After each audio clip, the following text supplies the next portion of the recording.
El mundo que vamos a vivir dentro de muy poco tiempo va a ser un mundo lleno de cambios en todos los sentidos, pues sobre todo en el sentido en el mundo espiritual, pero en lo económico, en lo político, en lo familiar, en todo. Y por eso les anunciaba el jueves que yo quería hoy hablar de algo que se ha estado comentando en estos días y que cada vez vamos a oír hablar más, y es del famoso nuevo orden mundial, ¿Cuál es la actitud del creyente? ¿Cuál es la actitud de un hijo de Dios ante todo esto? ¿Cómo podremos reconocer este tema del famoso nuevo orden mundial y todas estas cosas, ¿no? Vamos a leer unos cuantos textos de la Biblia, porque yo quiero que la Biblia sea la que habla tu vida, que la palabra sea la que habla tu corazón y te convenza y te muestre la palabra, el camino correcto, que te ilumine la palabra, y después tú tendrás que tomar tus propias decisiones. Quiero llevarles a dos porciones del Nuevo Testamento. Una de ellas se encuentra en el capítulo 13 del libro del Apocalipsis. Después volveremos a la segunda porción, que precisamente es la parte de la que nos leía nuestro hermano Maico esta tarde. En Apocalipsis capítulo 13, sabéis que el libro del Apocalipsis es un libro que a mucha gente le da como miedo. Y algunas personas dicen, no lo leo porque no lo entiendo. Pero sin embargo el libro del Apocalipsis no se escribió para confundir a nadie, sino todo lo contrario. Se escribió para aclarar dudas, se escribió para que la gente no tuviera miedo, sino que tuviera paz y tuviera tranquilidad. Es cierto que tenemos en nuestras manos un libro que tiene un lenguaje simbólico, un lenguaje donde a veces pues no entendemos a priori lo que nos quiere decir la palabra, porque, ya te digo, está escrito entre comillas en clave. Algunos dicen que para que si este libro, esta información llegara a la mano de los inconversos, no lo entendieran, pero los creyentes tenemos la base, tenemos el fundamento bien puesto y podemos entender las cosas que dice el Apocalipsis.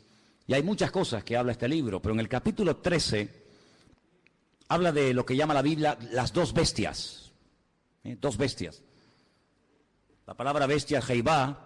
Y Jehová es una expresión que se utiliza para hablar de un animal que mete miedo, un animal que trae terror, pero al mismo tiempo un animal casi rayando lo mitológico, un animal que es una mezcla de realidad y de ficción. Y esa es la palabra que emplea la Biblia cuando habla de estos dos personajes. Capítulo 13, verso 1, dice así la palabra: me paré sobre la arena del mar y vi subir del mar una bestia que tenía, dice aquí, 7 cabezas y 10 cuernos. No hay ningún animal que hoy en día exista que sea así. Es algo totalmente metafórico, ¿no? En sus cuernos tenía 10 diademas y sobre sus cabezas un nombre blasfemo. La bestia que vi era semejante a un leopardo, pero sus pies eran como de oso y su boca como boca de león. Fíjate qué mezcla, ¿no? Y el dragón le dio poder, su trono y grande autoridad. 3 cosas, no te las olvides: poder, su trono y grande autoridad. Versículo 3. Vi a una de las cabezas como herida de muerte, pero su herida mortal fue sanada, y se maravilló toda la tierra en pos de la bestia. Adoraron al dragón, que le había dado autoridad a la bestia, y adoraron a la bestia, diciendo: ¿quién como la bestia y quién podrá luchar contra ella? También se le dio boca que hablaba grandes cosas y blasfemias, y se le dio autoridad para actuar 42 meses. Es lo mismo que decir 3 años y medio, o 1260 días, como también se dice en otro texto, Abrió su boca en blasfemia contra Dios, para blasfemar de su nombre y de su tabernáculo y de los que moran en el cielo. Se le permitió hacer guerra contra los santos y vencerlos. También se le dio autoridad sobre toda tribu, pueblo, lengua y nación. Y le adoraron todos los moradores de la tierra cuyos nombres no están escritos en el libro de la vida del Cordero, que fue inmolado desde el principio del mundo. Si alguno tiene oído para oír, que oiga. Después en el versículo 11 habla de otra bestia. Si os dais cuenta, dice después vi otra. No es la misma, es otra bestia. Pero si os dais cuenta, dice que esta bestia subía de la tierra. Sin embargo, en el capítulo 13, verso 1, dice que la primera bestia subía del mar. ¿Lo veis ahí? Vi subir del mar.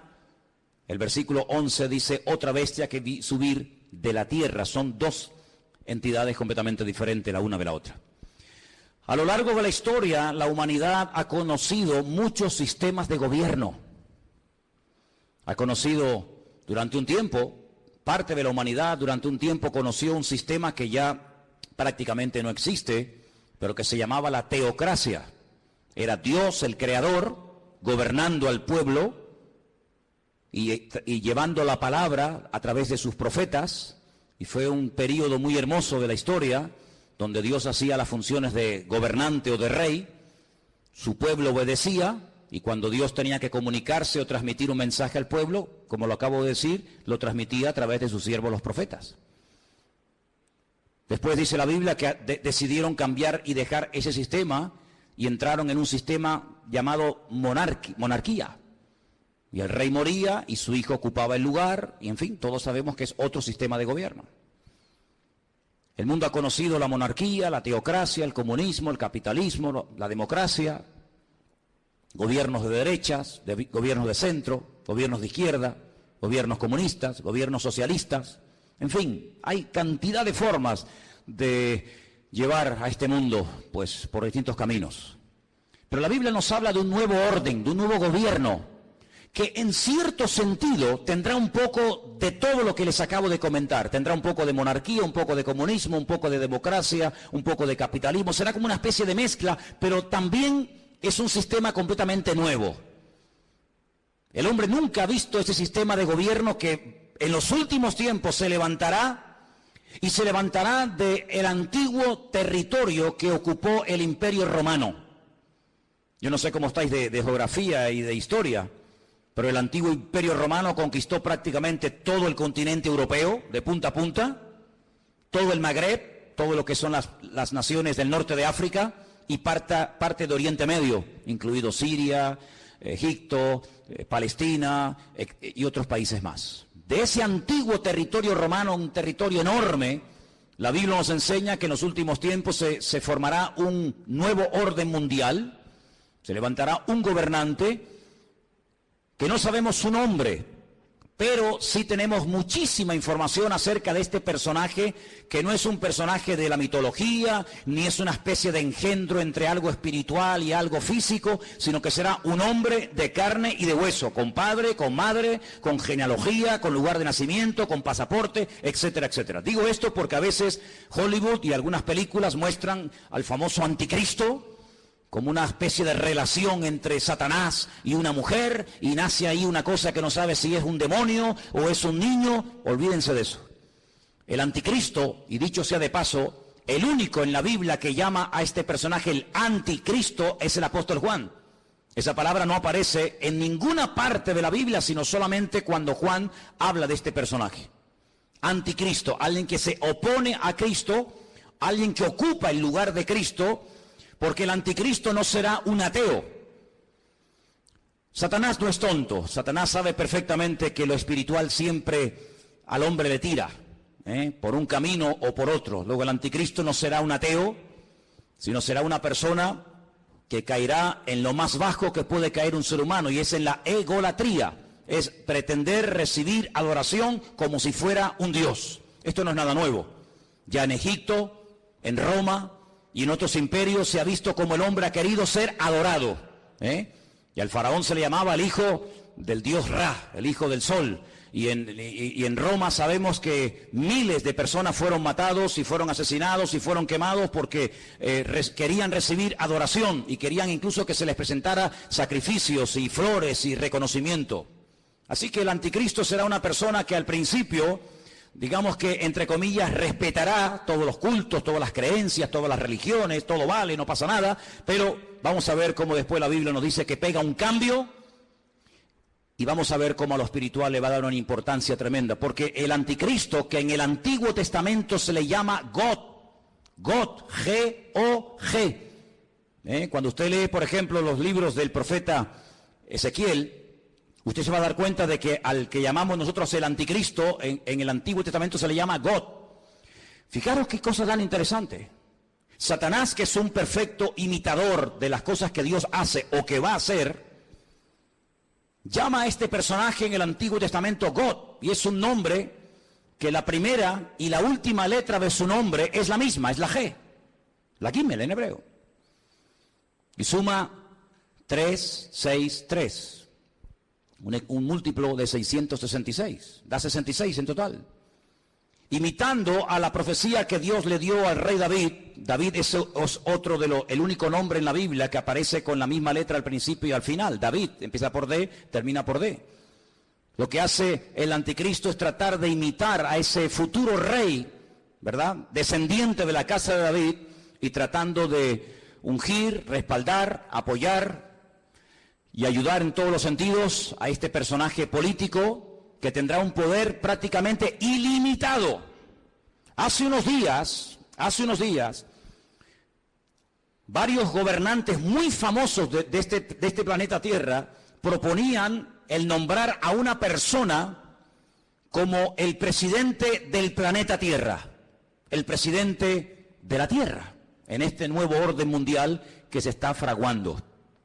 Una de las últimas ciudades con un lujo increíble que se ha construido en Kurdistán se llama Astana. Lo habéis visto en algunos grupos ciclistas que llevan Astana, ¿verdad? Y tienen un grupo muy famoso de ciclistas. Astana fue fundada por los Illuminati y por las logias masónicas. Todos los edificios y todos los símbolos de la ciudad de Astana en el Kurdistán, todos tienen que ver con símbolos masónicos y de los Illuminati. No voy a entrar demasiado en esto, pero los Illuminati son personas que pueden ser políticos, pueden ser presidentes de país, de gobiernos, pueden ser deportistas, pueden ser artistas, etcétera, etcétera. Y hablemos claro, son personas adoradores del diablo. En Israel hay una cueva que se llama la famosa cueva de Sedequías.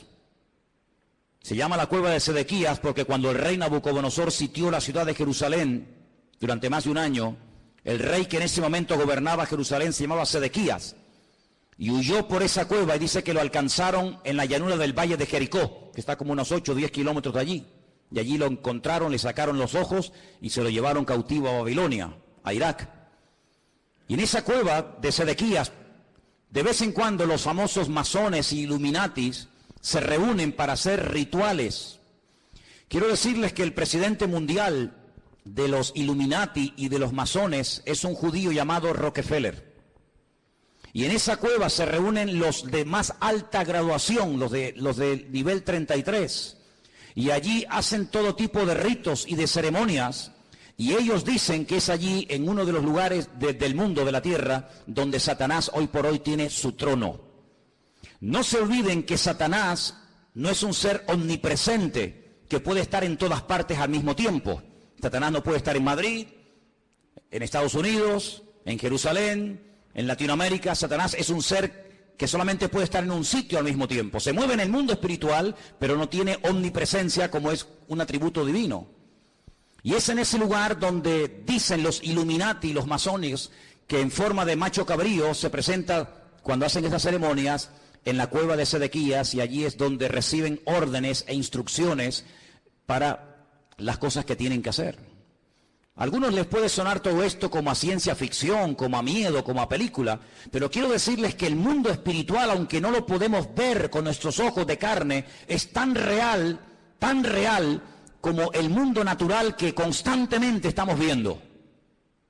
Date cuenta que, por ejemplo, ahora aquí dentro hay millones de voces en alemán, en arameo, en hebreo, en inglés, en chino, en japonés. Aquí dentro hay frecuencias, hay ondas, pero que no podemos ni verlas ni oírlas porque no tenemos un aparato de radio. Pero si tuviéramos un aparato de radio con una buena antena, seríamos capaces de escuchar programas que ahora mismo se están emitiendo desde Marruecos, desde Estados Unidos, desde cualquier parte de la tierra, simplemente que no tenemos un aparato que nos permite captar la señal de lo que aquí hay. Es como en la televisión. Y el mundo espiritual es invisible, pero es real. Los demonios existen, Dios existe, los ángeles existen. Todo el mundo espiritual es tan real como el mundo en el cual nos movemos tú y yo cada día. ¿Cuántos dicen amén? Satanás, dice la Biblia, que tiene un título, es el príncipe de la potestad del aire. Él se mueve con una velocidad abismal en la atmósfera. Y en ese lugar es donde Satanás hoy por hoy tiene su trono. Recuerden que en el libro del Apocalipsis, cuando el Señor le habla a una de las 7 iglesias, a una, no a las 7, a una le dice: aguanten, tengan paciencia, van a ser probados, van a tener dificultades, pero resistan, yo estoy con ustedes, porque yo sé dónde ustedes viven, donde Satanás tiene su trono. ¿Dónde tiene su trono Satanás hoy en día? Pues allí, en la ciudad de Jerusalén, es donde Satanás se mueve, porque sabe que la ciudad de Jerusalén es la ciudad más importante del mundo. Es la ciudad donde el Señor Jesucristo pasó la última semana de su vida. Es la ciudad donde Él instituyó lo que conocemos como la Santa Cena, el pan y el vino. Es el lugar donde murió. Es el lugar donde resucitó. Es el lugar donde ascendió. Es el lugar donde en el día de Pentecostés descendió el Espíritu Santo en forma como de lenguas de fuego que se asentaron sobre más de 100 y pico personas que estaban allí. Es el lugar donde Zacarías capítulo 14 dice que Él volverá por segunda vez y pondrá sus pies sobre el monte de los olivos, y el monte se partirá y desde allí gobernará a las naciones. Es el lugar donde dice la Biblia que todo ojo le verá y toda rodilla se doblará. Es el lugar donde vendrán los famosos 2 testigos del Apocalipsis. Es el lugar donde Dios tendrá su sede de gobierno. Es una ciudad mencionada en más de 3.500 ocasiones en la Biblia, en el Antiguo Testamento. Es una ciudad importantísima. Es un lugar donde se está orando permanentemente, de noche y de día, por esa ciudad, pero es un lugar también donde Satanás tiene puestos sus ojos, porque sabe lo que allí va a pasar y lo que allí ya está pasando. Así que el anticristo, no el falso profeta, sino el anticristo, el cuerno pequeño, como lo llama Daniel, el hombre de pecado, el hijo de desobediencia, el inicuo, esta persona cruel y despiadada, tendrá durante 3 años y medio un poder impresionante como no nos podemos ni imaginar. Esta es la última oportunidad que Satanás tiene para destruir a las naciones, para engañar al ser humano. Esta es la última oportunidad, la última bala en la recámara que le queda al diablo por hurtar, matar y destruir, dice la palabra de Dios. Así que se viene un sistema de gobierno que nunca en la vida el ser humano ha visto. Pero, como hemos leído, este hombre, este falso Cristo, este falso Mesías, el anticristo, dice la Biblia que hará alianza, escuchen bien, hará pacto y tendrá el respaldo económico y espiritual de un ente espiritual, por así decirlo, de un grupo religioso que la Biblia lo denomina la Gran Ramera o la Gran Babilonia. ¿Y quién es esta Gran Ramera? ¿Quién es la Gran Babilonia? Bueno, voy a leerles algunas cosas y ustedes lleguen a sus propias conclusiones. La Biblia dice en el libro del Apocalipsis, seguimos en Apocalipsis capítulo 17, que esta Gran Ramera, Babilonia, la madre de las rameras, que ha contaminado a toda la tierra. Versículo 1 dice: vi a uno de los 7 ángeles que tenía las 7 copas y habló conmigo y me dijo: ven acá y te mostraré la sentencia contra la gran ramera, la que está sentada sobre muchas aguas. La palabra aguas en el libro del Apocalipsis no se refiere a agua, sino que la interpretación de aguas la tienen ustedes. Hacemos un pequeño salto en el 17:15. Vean la interpretación. Las aguas que has visto donde la ramera se sienta, ¿qué es? Son pueblos, muchedumbres, naciones y lenguas. Esa es la interpretación de la palabra aguas. Entonces, vino a mí uno de los 7 ángeles que tenía las 7 copas y habló conmigo y me dijo: ven acá y te mostraré la sentencia contra la gran ramera, la que se ha sentado sobre pueblos, muchedumbres, naciones y lenguas. ¿Veis cómo lo podéis entender mejor? Versículo 2. Con la cual han fornicado los reyes de la tierra y los moradores de la tierra se han embriagado con el vino de su fornicación. Me llevó el Señor en el espíritu al desierto. La palabra desierto en hebreo es Bamidbar, es el lugar donde Dios habla, en la soledad, en la quietud, en la calma, donde Dios saca a su pueblo para hablarle y revelarle cosas profundas de su corazón. Y dice que allí vio una mujer sentada sobre una bestia escarlata, llena de nombres de blasfemia, que tenía 7 cabezas y 10 cuernos. ¿Cómo estaba vestida esa mujer? Esa institución religiosa, ¿cómo se vestía? Dice que se vestía de púrpura. Interesante, ¿no? Y de escarlata. Estaba adornada de oro, de piedras preciosas, de perlas, y tenía en su mano un cáliz de oro lleno de abominaciones y de la inmundicia de su fornicación. Así se vestían sus ministros de púrpura y de escarlata, y tenía joyas y piedras preciosas en abundancia. Ahora, analicemos hoy en día en el espectro espiritual de nuestro planeta Tierra, vayamos una por una a ver quiénes pueden ser.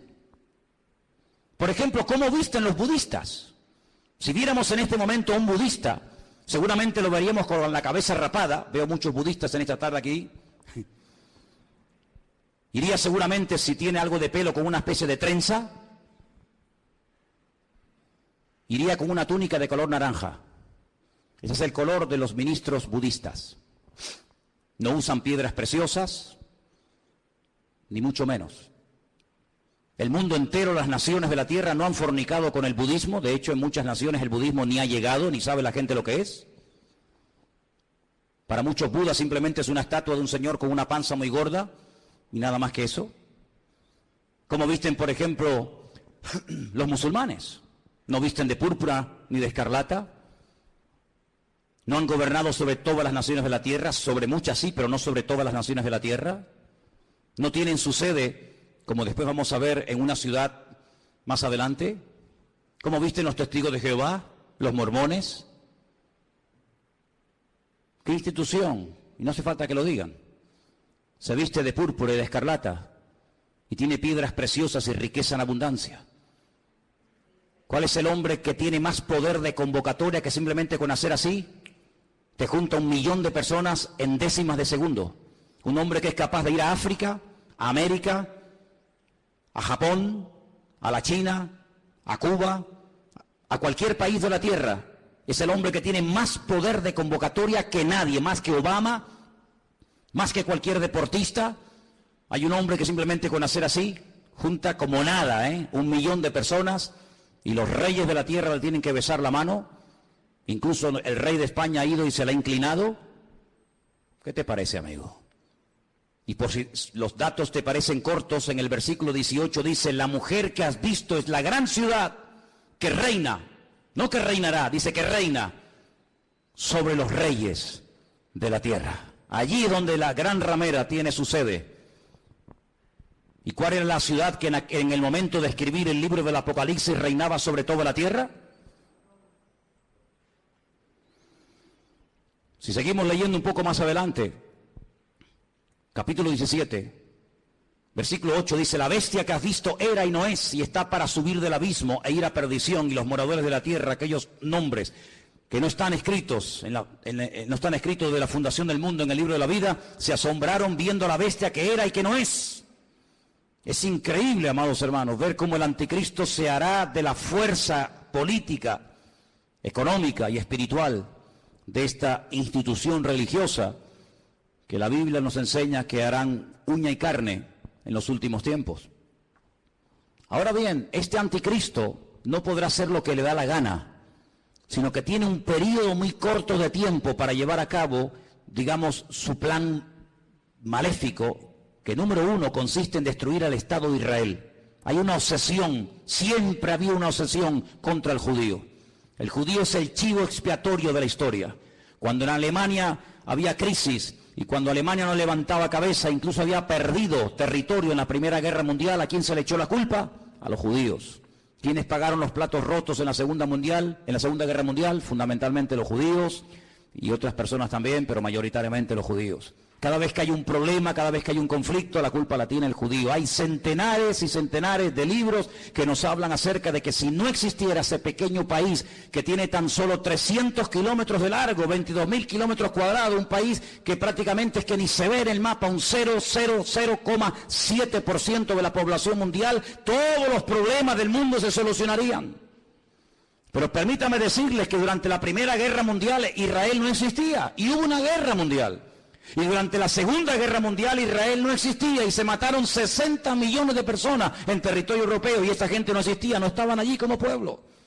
Pero siempre se ha tratado de buscar una especie de chivo expiatorio al cual echarle la culpa de todos los problemas. Y hay muchos libros que dicen que si Israel no existiera, si ese país no existiera, si se arrasara completamente a esta gente, el mundo sería un mundo de paz, un mundo más equilibrado, un mundo donde no habría tantas guerras y rumores de guerras. Así que el primer objetivo de este personaje es ganarse la confianza del Estado de Israel. ¿Y cómo se ganará, según la Biblia, la confianza de los judíos para que durante un tiempo corto, pero al fin y al cabo un tiempo, lo apoyen? Pues muy fácilmente, permitiéndoles cumplir el sueño que todo judío tiene durante 2000 años. No lo han perdido jamás. Han estado de aquí para allá, los han matado, los han quemado, los han crucificado, les han hecho de todo, pero siempre han tenido una obsesión en la mente, y es poder volver a Jerusalén y poder volver a ver reconstruido el templo de Jerusalén. El templo de Jerusalén fue destruido en el año 70 por las tropas romanas, capitaneadas por Tito, el hijo de Vespasiano, y desde el año 70 de la era cristiana hasta hoy, allí no hay templo. Los romanos araron aquel lugar, le cambiaron el nombre a Jerusalén y le pusieron Aelia Capitolina, le cambiaron el nombre de Israel por Palestina, para que nunca más nadie se acordara que una vez hubo una ciudad en la historia de la humanidad llamada Jerusalén y un país llamado Israel. Pero todos sabemos que ese país ahí sí sigue existiendo. 7 guerras, ningún país moderno ha tenido que soportar 7 guerras, donde incluso ha tenido que pelear a veces hasta con 14 naciones a la vez. 14 naciones se han unido por tierra, por mar y por aire para destruir a esta gente, y en las 7 ocasiones no han podido hacerlo. Pero la Biblia nos enseña, y lo dice muy claramente en Ezequiel, en Daniel, en Zacarías, etcétera, que el enemigo intentará destruir a esta nación con armas nucleares. Y la palabra de Dios nos enseña que en un valle que está a las afueras de Jerusalén, llamado el Valle de Jezreel, o el Valle de Megido, se llevará a cabo una batalla tremenda que hasta la Biblia ya ha dado el nombre de dicha batalla, la famosa batalla de Armagedón. De hecho hay películas, ¿no?, que se llaman Armagedón. Y dice la Biblia que allí vendrán naciones de todas partes de la tierra. Atacarán por el norte, por el sur, por el este y por el oeste, por tierra, por mar y por aire. Y será un tiempo de angustia para Israel. La palabra de Dios nos enseña que más de 200 millones de soldados, escuchen bien, a Juan también le asombró, imagínate, nos asombra a nosotros escuchar esta cifra. Imagínate a Juan hace 2000 años en la isla de Patmos escribiendo el Apocalipsis. 200 millones de soldados se unirán con un solo objetivo: destruir al pueblo de Israel. ¿Y por qué tanta obsesión por destruir a Israel? Lo he dicho muchas veces y lo vuelvo a repetir, por una sencilla razón. Porque el Dios creador, el único Dios que existe, el Dios de Abraham, el Dios de Isaac y el Dios de Jacob, ha prometido bajo juramento, con su mano levantada, que Israel nunca será destruida, que Dios peleará por ese pueblo. A pesar de sus defectos, a pesar de su desobediencia, a pesar de su rebeldía, Dios defenderá a muerte a ese pueblo. El país, la nación, el imperio que sea capaz de destruir a Israel demostrará, número uno, o que Dios miente o que Dios no existe.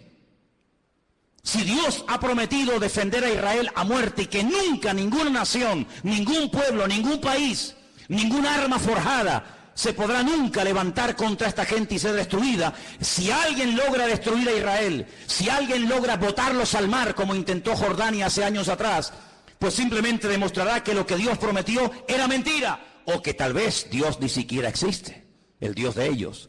Por lo tanto, el enemigo está tratando de demostrar por todos los medios habidos y por haber que Dios miente. Ya lo hizo en el principio de los tiempos, en el libro del Génesis. Cuando se acerca a la primera mujer, le dice: ¿por qué no comes? ¿Por qué no desobedeces a Dios? Y la mujer dijo: porque Dios nos dijo que si pecamos y si desobedecemos la ley de Dios, vamos a morir. Y Satanás le dice: Dios te ha mentido, no es verdad, tú no vas a morir. Lo que pasa es que Dios sabe que si comes de este árbol, si desobedeces a Dios, le harás la competencia, le harás sombra y serás otro Dios. Y eso Dios no quiere que ocurra. Y la Biblia nos enseña que aquella persona le creyó a diablo, le creyó a Satanás y le creyó a la mentira. Y así como la verdad te hace libre, la mentira te esclaviza y te destruye. Por eso a lo largo de la historia, desde Caín hasta nuestros días, Satanás ha intentado destruir al pueblo de Israel, al Dios de Israel. ¿Por qué? porque él quiere ser adorado y reconocido. Y el anticristo, este hombre, este líder político, exigirá que se le adore. Dice la Biblia que cuando el templo de Jerusalén sea reconstruido, y quiero decirles que he estado muchas veces en Israel, muchísimas veces, y cada vez que he ido he tenido la oportunidad y la bendición de poder ir al Museo del Templo, donde puedes ver absolutamente todo, salvo el arca del pacto. Ya está todo preparado, todo dispuesto, todo listo para que se reconstruya por tercera vez el famoso templo de Jerusalén, en el único lugar del mundo donde los judíos pueden construir un templo. Los judíos no son como los evangélicos que pueden construir iglesias en cualquier parte, o como los católicos que construyen catedrales en cualquier ciudad del mundo. El judío tiene la orden, la prohibición de no edificar ningún templo en ninguna parte de la tierra, salvo en el monte Moriah, donde miles de años atrás el patriarca Abraham subió a lo alto de esa montaña a sacrificar a su hijo. Y es en ese lugar donde Dios únicamente permite que se construya un templo, donde Él, dice la Biblia, que pondrá su gloria y su presencia para que todas las naciones de la tierra conozcan que Dios es uno, dice la palabra de Dios. ¿Por qué no lo hacen? Tienen poder para hacerlo. En 1967, en junio del 67, el 7 de junio del 67, la Biblia nos enseña, o la historia, perdón, nos enseña que las tropas de Israel entraron y conquistaron toda la ciudad de Jerusalén. No podían entrar en Jerusalén. Pero en el 67 tomaron toda la ciudad. Subieron a lo alto del monte, pero le dejaron hasta el día de hoy a Jordania que administre las explanadas del templo, donde está la famosa mezquita de Omar y la famosa mezquita de Al-Aqsa. Pero es allí donde algún día, dice la palabra de Dios, que el templo será reconstruido. Y a los 3 años de ser edificado ese templo, nos dice en Tesalonicenses, justo a los 3 años, este personaje entra al lugar santísimo, lo profana, y entonces exige que todo el mundo le adore y le reconozca como el único Dios. Quiero leerles en 2 de Tesalonicenses capítulo 2, versículo 1, escuchen bien la lectura. Dice el apóstol Pablo: con respecto a la venida de nuestro Señor Jesucristo, de eso está hablando, y nuestra reunión con Él, os rogamos, hermanos, que no os dejéis mover fácilmente de vuestro modo de pensar, ni os conturbéis, ni por espíritu, ni por palabra, ni por carta, como si fuera nuestra, en el sentido de que el día del Señor está cerca. Nadie os engañe en ninguna manera, porque no vendrá sin que antes venga la apostasía, el desmadre, el descontrol total y absoluto. En ese ambiente de desmadre, de descontrol, de guerras y rumores de guerra, de crisis y más crisis, en ese ambiente se levantará el anticristo. Porque viene ofreciendo paz, viene ofreciendo seguridad y viene ofreciendo estabilidad a un mundo que entrará en caos y entrará en picado y no habrá forma de solucionar el problema. Vendrá la apostasía. Dice la Biblia que en los últimos tiempos muchos que se llaman creyentes o cristianos o seguidores de Dios o de Cristo apostatarán de la fe, llegarán a escuchar hasta espíritus engañadores, espíritus malignos, llegarán a creer en cuanta cosa rara y extraña aparezca por el escenario, y se producirá un enfriamiento a nivel mundial por parte de muchos que se llaman creyentes. Dice, y el amor de muchos, a consecuencia de que se ha multiplicado la maldad, se enfriará. Y si aquellos días no fueren acortados, nadie se podría salvar. Dice, más por causa de los escogidos, y por ahí están los listos de turno, que siempre dicen, no, pero los escogidos son los judíos, no somos nosotros. Eso es mentira. Están engañados. Si están enseñados, están engañados. La palabra escogido es ecleto. La palabra ecleto aparece en Primera de Pedro, cuando Pedro le escribe a gentiles, no a judíos, a gentiles, y les dice, vosotros, que antes no erais pueblo, si eran judíos, eran pueblo. No, pero es que vosotros no erais pueblo, porque el único pueblo que Dios tuvo en el pasado fue Israel. Vosotros que no erais pueblo, ahora sois pueblo de Dios. Real sacerdocio, amén. Nación santa, pueblo escogido por Dios, para que anunciéis las virtudes de aquel que os llamó de las tinieblas a su luz admirable. Sí, la palabra que toma Pedro, que es ecleto, es exactamente la misma que aparece en Lucas 21 y en Mateo 24, cuando habla de escogidos. Dios tiene solo un pueblo, Dios no tiene dos pueblos, Dios tiene un solo pueblo. Y en ese pueblo forman parte todos aquellos hombres y mujeres que han aceptado a Cristo como su Señor y Salvador personal. Punto. ¿Cuántos dicen amén? Y dice que si no fueren acortados aquellos días, pero por causa de los escogidos tiene que acortarlo, nadie se podría salvar. Entonces dice que cuando venga la apostasía, muchos, no todos, muchos se apartarán. Y estamos viendo gente que antaño predicaba el Evangelio, ya ni lo predican, ni sirven al Señor, ni se congregan. Y no se asusten ni se sorprendan. Pedro dice, hermanos, no os sorprendáis, como si alguna cosa extraña estuviera ocurriendo. Ya os hemos predicado, ya os hemos profetizado, ya les hemos escrito. Dice, y después de mi partida, yo procuraré que ustedes tengan memoria de esto, para que no se olviden, que muchos apostatarán de la fe, que muchos se apartarán, que muchos se olvidarán de Dios, incluso hasta lo van a renegar y lo van a rechazar. Dice que cuando venga, antes de que venga el Señor, tiene que venir la apostasía y se manifieste el hombre de pecado, el hijo de perdición. ¿Y qué hace este hombre? Versículo 4, se opone, se levanta contra todo lo que se llama Dios o es objeto de culto. No permite que haya todo tipo de religiones y todo tipo de creencias, sino que va a ser una persona que va a controlar el tema espiritual o religioso. Dice, y es de tal manera este personaje cruel, que dice que se sienta en el templo de Dios, como Dios, haciéndose pasar por Dios. Y el único templo que Dios ha tenido y tendrá es el templo de Jerusalén. Por lo tanto, la Biblia nos habla clarísimamente acerca de que el templo de Jerusalén va a ser reconstruido otra vez. Sí, hermanos, otra vez va a ser reconstruido. Aunque nos parezca extraño, nos parezca imposible. También era imposible que hace 60 años esta gente tuviera un país llamado Israel, y es posible. Ahora vosotros sabéis lo que lo detiene, a este anticristo, a este personaje siniestro, macabro. Dice, vosotros sabéis lo que lo detiene, a fin de que a su debido tiempo se manifieste. Ya está en acción el misterio de la iniquidad, solo que hay quien al presente lo detiene hasta que él, no ella, él a su vez se ha quitado de en medio. Entonces se manifestará aquel inicuo. La palabra inicuo, pues es una palabra que significa un hombre cruel, sin principios, sin moral, un salvaje, despiadado, una bestia, hasta que ese inicuo sea matado con el espíritu de la boca del Señor y lo matará el resplandor de su venida. He hecho una lista de cómo, de todas las formas que la gente moría en los tiempos de la Biblia. Tengo una lista enorme. Hay gente que murió comida por perros, gente que murió comida por gusanos, gente que murió crucificada, gente que murió apedreada, gente que murió quemada, gente que murió a palos, gente que murió clavados con un asta, empalados. Hay un montón de tipos de muertes en la Biblia, pero nadie ha muerto como morirá el anticristo. Dice que lo matará el resplandor de la venida de nuestro Señor Jesucristo.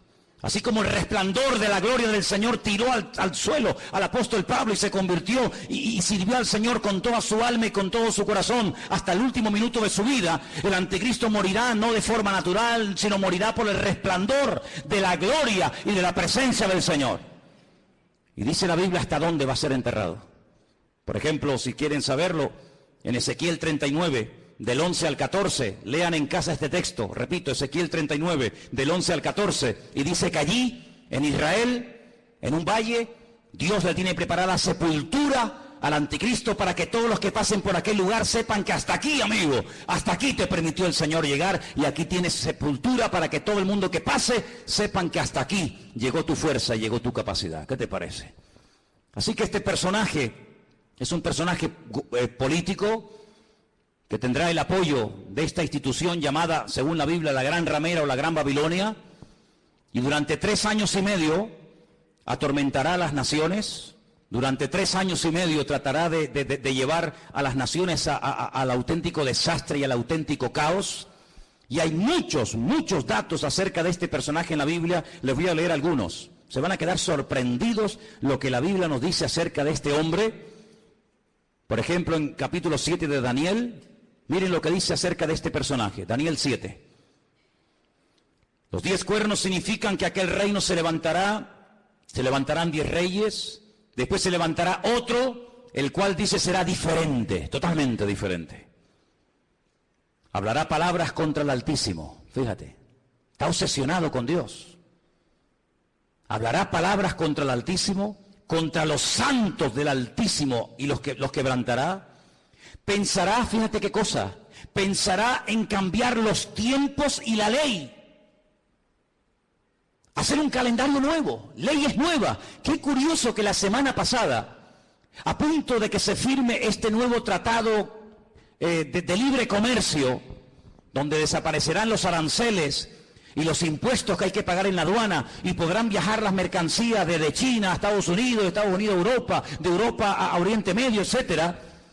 Alguien dijo que ante estos cambios globales, mundiales, que están a punto de suceder en poco tiempo, donde se ha vuelto a reunir el famoso Club Bilderberg y muchos políticos han ido a Roma a hablar con el Papa, y donde el G7 se ha reunido otra vez como casi clandestinamente, porque están a punto de producirse y de firmarse acuerdos que van a cambiar el mundo en cuestión de días.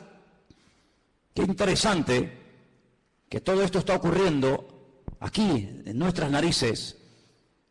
Pero es interesante notar que en esa reunión alguien se levantó y dijo, y esto ha salido publicado en la prensa, que lo que hace falta es establecer un nuevo sistema también de justicia. Es decir, la justicia, las leyes, los abogados, los magistrados que tenemos en este momento no sirven, no pueden llegar a tener el control de la justicia que hace falta para estos cambios que se vienen.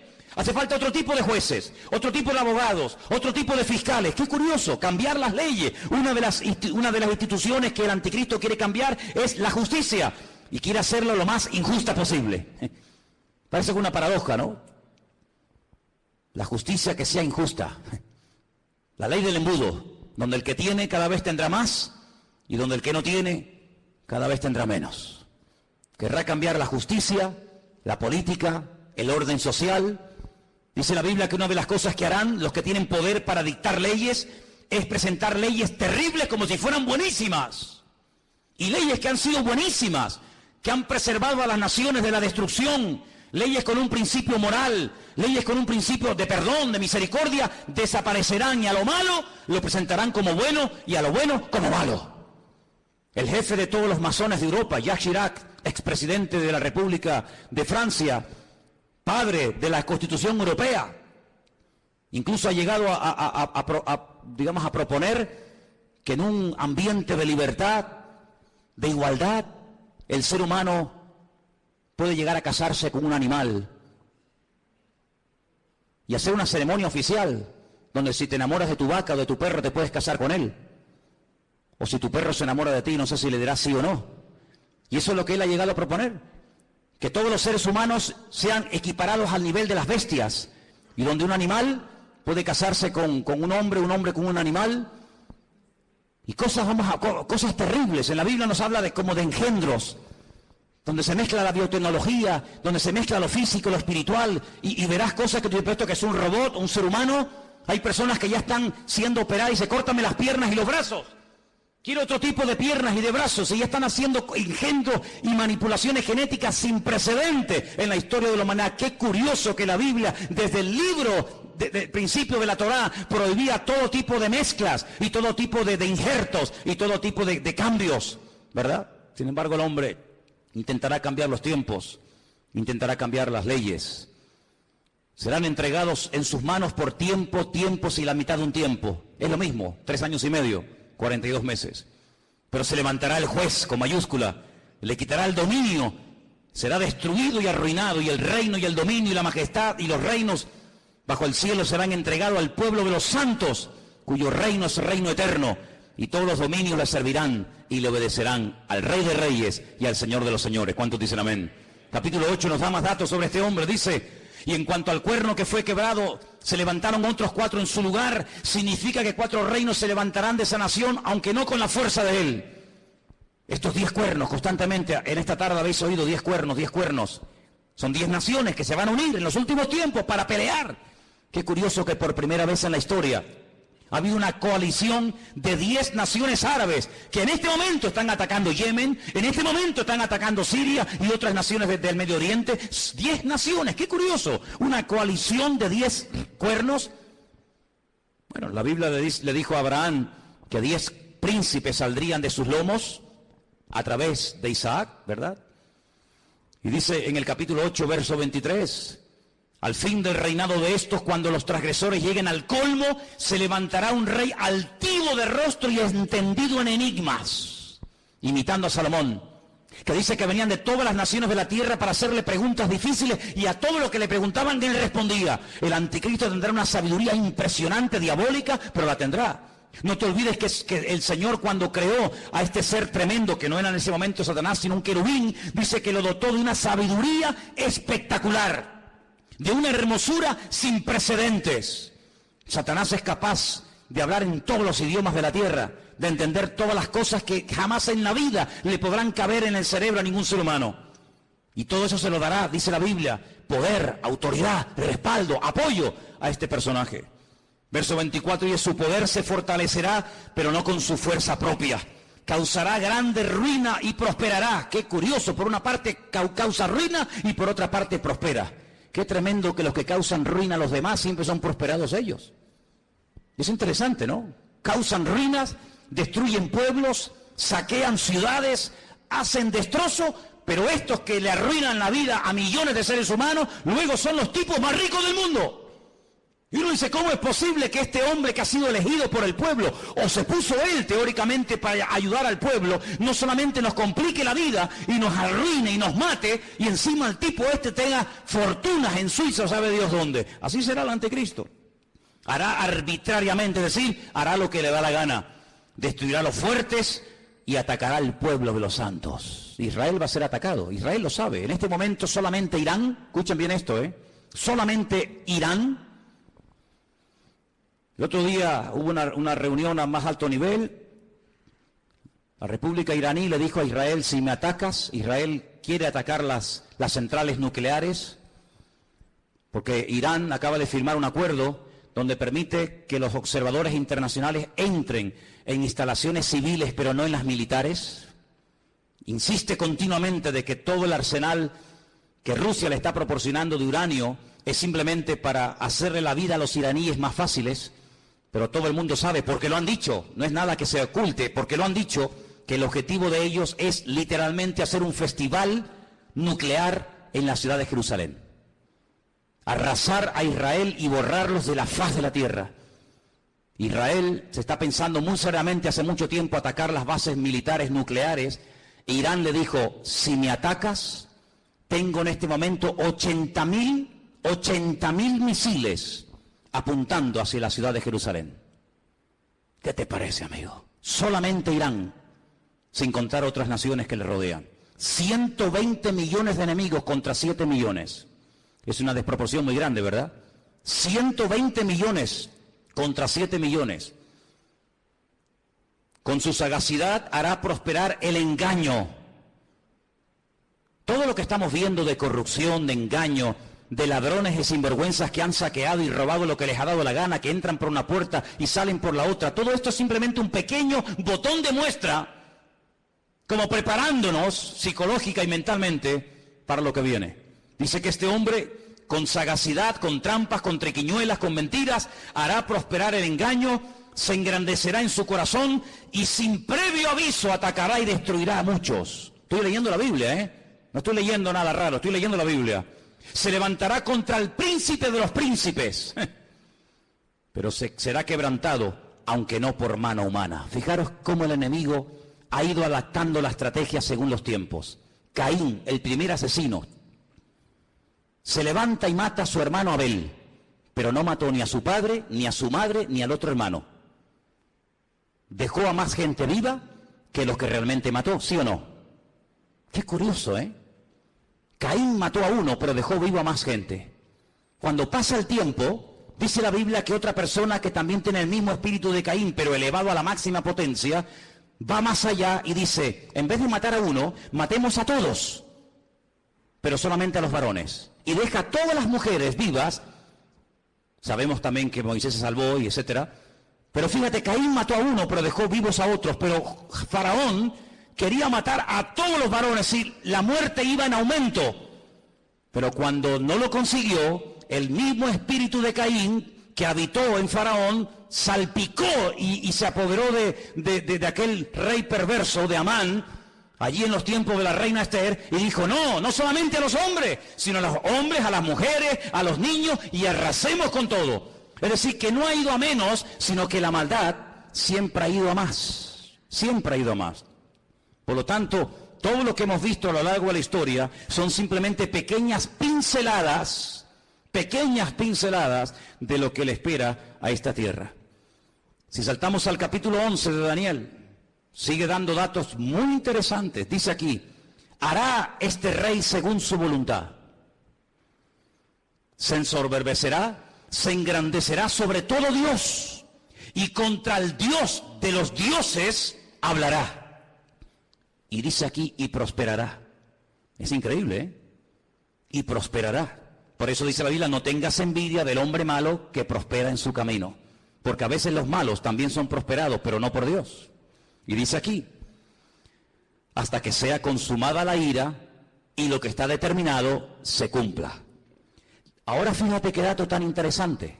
Yo sé, y algunos seguramente me lo harán notar, que en el texto original no existen palabras con mayúscula y palabras con minúscula. No existe ni en griego ni en hebreo palabras con mayúscula y con minúscula, que en nuestro idioma es muy importante, porque no es lo mismo la palabra Dios con minúscula que la palabra Dios con mayúscula. No es lo mismo la palabra Señor con minúscula que la palabra Señor para referirnos a Dios en mayúscula.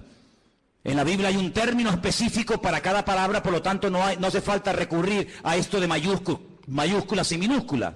Pero en nuestra Biblia dice en mayúscula, del Dios de sus padres. Luego sus padres eran creyentes. Los padres del anticristo eran creyentes del verdadero Dios. Porque dice, del Dios, repito, con mayúscula de sus padres, no hará caso. Fue criado en una educación, digamos, religiosa, correcta.